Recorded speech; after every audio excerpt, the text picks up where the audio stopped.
The higher you climb, the thinner the oxygen, and the more fragile the egos of men who believe the horizon belongs to them.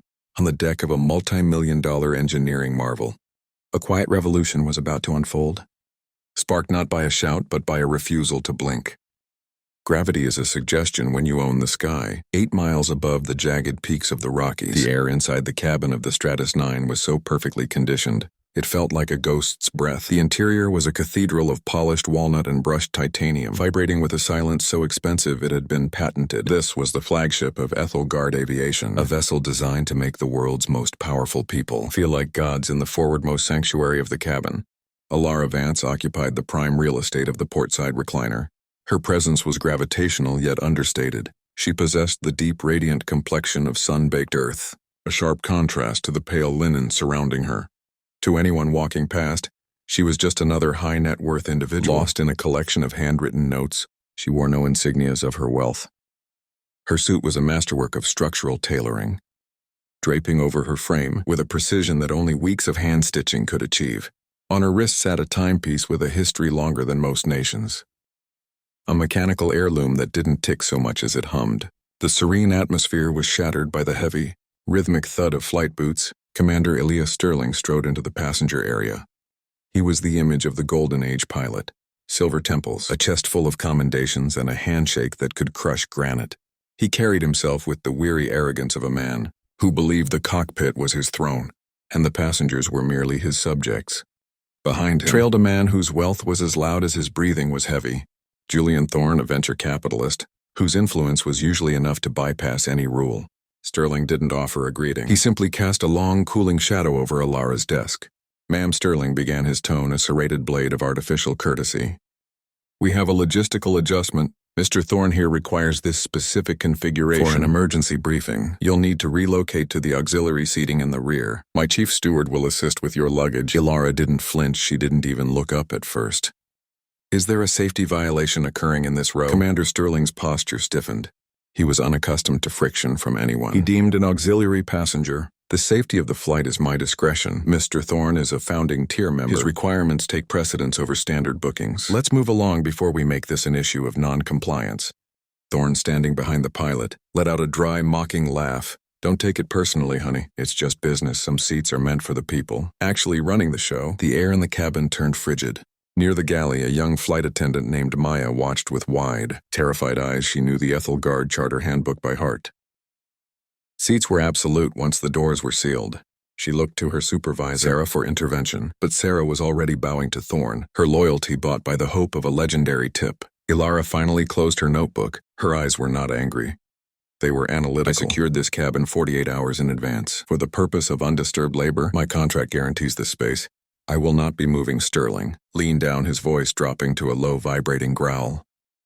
Listen to me very carefully. At this altitude, I am the only authority that matters. If you continue to obstruct my cabin flow, I will declare you a security risk. I'll have you restrained and met by federal agents at the terminal. You'll never see the inside of a private jet again. Am I clear? The silence that followed was heavy enough to feel. Thorne smirked, leaning against the walnut siding. Just take your bag and go to the back, sweetheart. It's a long flight to London. Alara reached into a hidden pocket of her briefcase.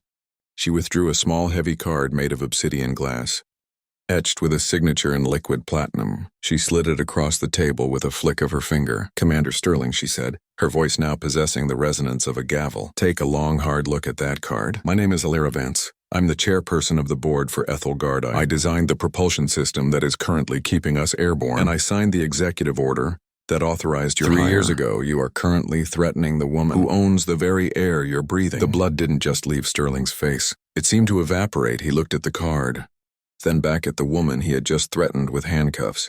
He saw the watch, not a luxury item, but a piece of history. He saw the suit, not just fashion but power. I had no idea of your identity, Chairperson Sterling stammered, his bravado collapsing like a house of cards. That is precisely the failure, Alara said, picking up the internal comms handset. You believe respect is a currency, reserved only for those you recognize. You've forgotten that your duty is to the passenger, regardless of the status you perceive. She pressed a speed dial button. Arthur, this is Alara. Divert Flight Alpha 7 to the nearest secure airfield. Now I have a cockpit crew that has compromised the safety and dignity of this cabin. The 10-minute descent was a funeral march. The plane banks sharply, a physical manifestation of Sterling's career being torn apart. When the stairs lowered, it wasn't a fueling crew that met them, but the company's head of security and a legal team. Ilara stood up, her movements like silk. She didn't grant Sterling a final glance. As he was removed from the aircraft, he wasn't a commander anymore. He was a liability being purged. The following morning, in a glass-walled conference room overlooking the tarmac, the true reckoning took place. Julian Thorne was the first to be summoned. He sat across from Ilara, his previous smugness replaced by a frantic, sweating desperation. Chairperson Vance, it was a lapse in judgment. I'm one of your biggest advocates in the Valley. You are a predator of convenience. Julian. Ilara cut him off.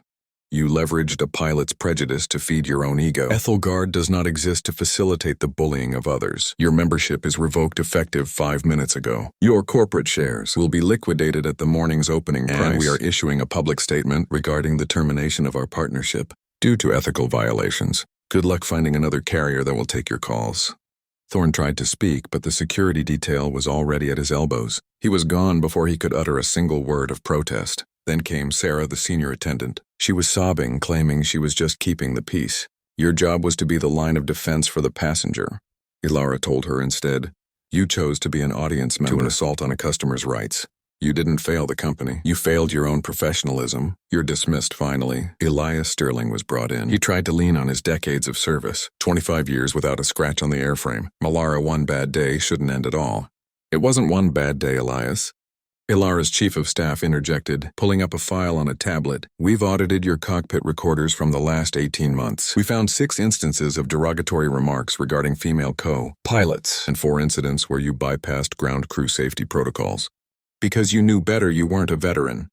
You were a ticking time bomb of litigation. Ilara leaned in. We are reporting your conduct to the Aviation Board for a full review of your license. You won't just be fired from Ethelgard. You'll be the reason the industry tightens its standards. Your wings are grounded. Sterling stared at her, a mask of pure silent rage. But behind the anger was the cold realization that he had traded his entire legacy for a seat he didn't even need. The aftermath rippled through the industry for months. A smear campaign began in certain tabloids, attempting to frame the incident as corporate overreach and the death of the old guard. Internal memos were leaked to the press, clearly aiming to damage Ilara's reputation. We have a mole, her chief of staff reported. Someone is digging into our secure servers to help Sterling's legal team. Ilara's expression remained unchanged. Let them dig, they'll only find their own graves. The investigation was a masterclass in digital forensics. They traced the leaks to a high-level executive pilot named Captain David Miller. Miller was a relic of the same era as Sterling, a man who believed the boardroom belonged to men who looked like him. He had been funneling proprietary flight path data and employee records to Sterling's lawyers. Ilara met Miller in the same lounge where the first flight had ended. Miller didn't hide his disdain. You're destroying the culture of this company. Miller spat. Sterling was the best we had. You're just replacing us with diversity and optics. I'm replacing you with competence, David. Ilara replied calmly. The pilot I promoted to replace Sterling has a fuel efficiency 12% rating higher than yours, and has never had a single HR complaint. You didn't leak those documents out of loyalty. You did it because you're terrified that in a world based on merit, you're obsolete. She stood up, signaling the end of the meeting. We aren't just terminating you. We are suing you for industrial espionage and breach of fiduciary duty. We have every email you sent from the company server. You're not a martyr, David. You're a defendant. Half a year later, the cabin of the Stratus 9 felt different. The Vance protocol had become the gold standard for luxury travel, a system where dignity was the primary cargo. Ilara Vance sat in 1A, her journal open to a new page. The new captain, a brilliant young woman, who had earned her stripes through sheer excellence, greeted her with a nod of genuine, professional kinship as the jet pierced through the clouds. Ilara wrote, true power isn't about the height of your climb, but the foundation of your integrity. The shadow of the past had been left on the ground. Sterling was now a footnote, working as a night shift consultant for a